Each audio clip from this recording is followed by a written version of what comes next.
These days, I try to keep life simple, even when it comes to paying bills. I use GCash to pay our electricity and internet at home.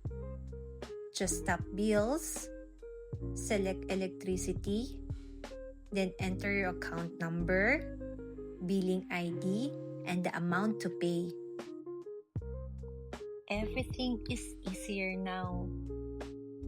I can settle our electric and Wi-Fi bills in just a few taps. No long lines, no stress. For internet, just do the same. Enter your account name, number, and amount. One less errand outside, and I get to spend the time doing other chores. Or simply have a little me time. And that's it. Bills paid, peace of mind, and quiet moment to end the day. Right where I love to be.